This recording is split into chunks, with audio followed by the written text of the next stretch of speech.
Surprise, surprise, it's October and I am behind on everything. I feel like I haven't posted in forever because it's probably been about a month now. At this point, all of you know the drill. I work as a scary clown. I run out of time to do anything. Everything gets pushed back, but at least I'm getting this video done. 42 Lolita sent me a bunch of adorable Halloween things, which can also be used throughout the year for Gothic Lolita. I feel like I'm always lacking headpieces for Gothic Lolita, so I'm really grateful that they sent me a few staples. I feel like it's so important to have a good witch hat. I love big floppy hats. I got another elegant large Gothic hat and this beautiful spiderweb crown, as well as this Halloween dress, which is perfect for the season. I wanted to record this video last week when these items arrived, but my voice would not let me. I just can't do it because there's no way that I can record with my voice like this. It isn't even, like, you can't even hear it in certain points, and I think that it would be painful to watch a whole video of me talking like this. Thank you so much 42 Lolita for sponsoring this video.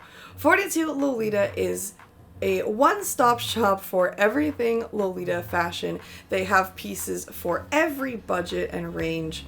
The way that 42 Lolita works is they're a reseller and a shopping service, so they buy pieces from Taobao brands in bulk and then they resell them overseas to places where Taobao stores will not ship. Companies like this always have some sort of markup in order to support themselves, but 42 Lolita has one of the lowest markups among resellers, and they also have excellent communication. I have received so much good feedback from viewers who have been shopping with 42 Lolita. I know they've been sponsoring a bunch of other creators and events as well. They've really become active in our community and I am so grateful for them. I'm going to be using examples from 42 Lolita to style in this video, so if you want to buy any of these pieces, they're available, but of course you don't have to buy them. You can simply use it as a visual aid in buying from other places or making things or thrifting things. But for now, let's get into styling your Lolita fashion for Halloween, or more for just spooky themes in general. Our first coordinate comes from the Hat Lady, and I had never seen this Alice in the Pirates dress until this coordinate. I have no idea how I missed this. Like, it feels like it came from another dimension.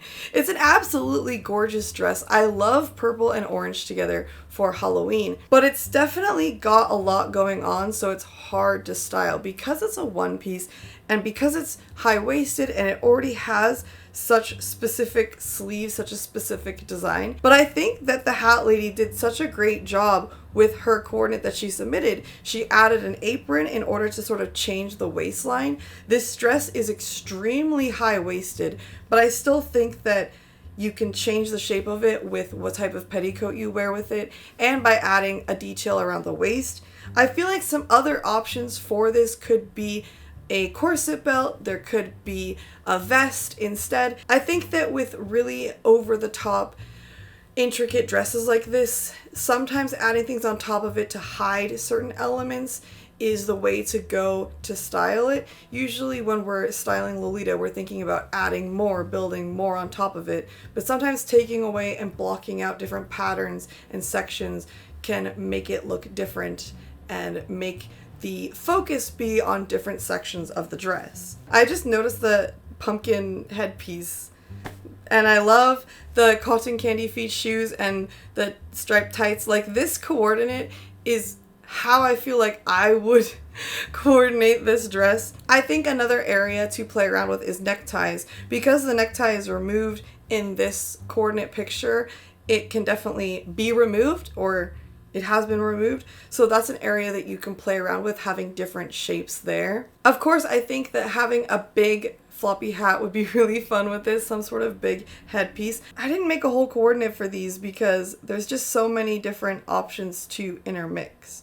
There are so many colors to play around with. I definitely think you could introduce black or brown. I think that using those colors would make the purples and the oranges that are already in the dress stand out even more. When you're lowering the waistline of a dress that has a high waist, sometimes you get those kind of lines, but I feel like in this dress, in this style already, seeing it styled with this apron, it's not that bad, it's not that noticeable, but if you were watching this and you have a similar dress, I would just be cautious and wary of like how that looks and how you feel about it. I definitely think an overskirt would be really cute and fun to play around with this as well. You could choose a more solid overskirt to sort of cover up part of the design and show emphasis on different parts, or you could choose a more sheer one to just add an extra layer of over-the-top elegance. Soito is new to Lolita and has limited funds, limited accessibility, and so there's kind of two ways that we can go with this. If your concern is to have a coordinate that is more acceptable as Lolita, like a more Lolita coordinate, it's extremely difficult to take a main piece like a dress or a skirt that is not made to be Lolita and make it Lolita. So I honestly feel like it would be better to budget yourself, save up and get a dress that is actually Lolita and start from there. I think that it wouldn't be wise to spend your money on extra pieces to like build up onto a dress that isn't Lolita to begin with.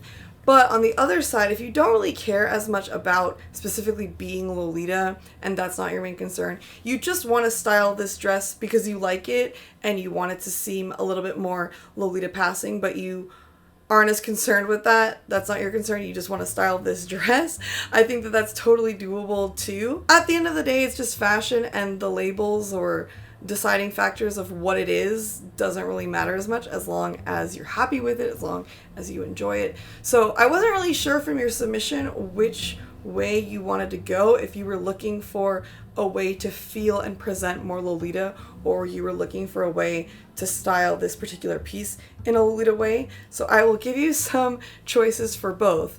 I'm going to show a couple different affordable Lolita dresses that are similar to the style that you could start with as a base.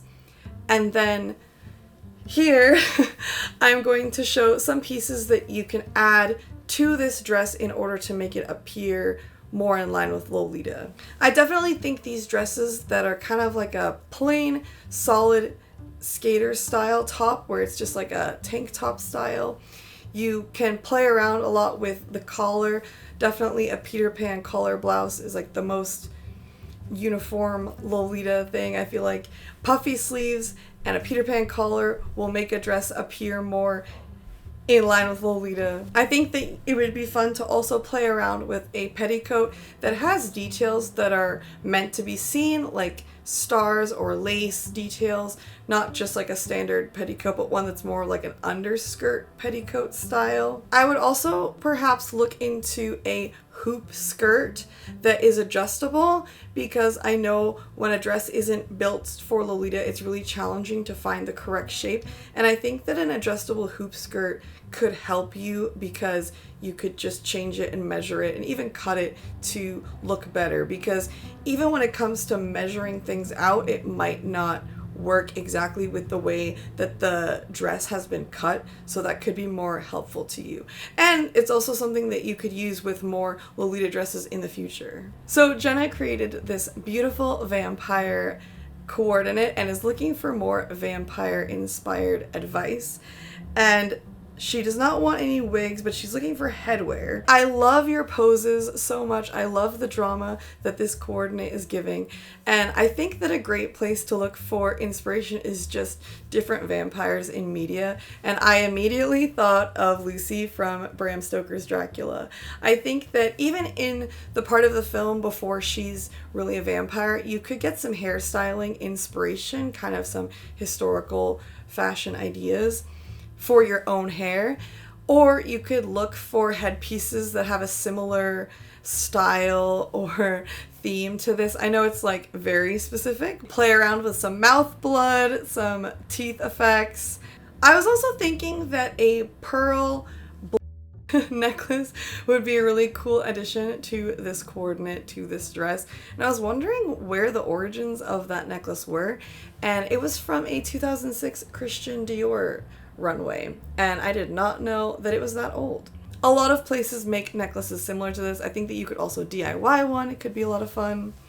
Vinny, I did not realize that this dress, this salopette, was in 2 pieces. So I think that it could be really fun to play around with different skirts with the top, and even different tops with the skirt. But I love the way that you coordinated it. I think that it could be really cute with a big witch hat, with a large hat and like drapey fabric over it. That could have a lot of drama to play around with. You could even get some like LED lights that are battery powered and like play with that in your coordinate. I love that you coordinated this with striped tights. I love striped tights.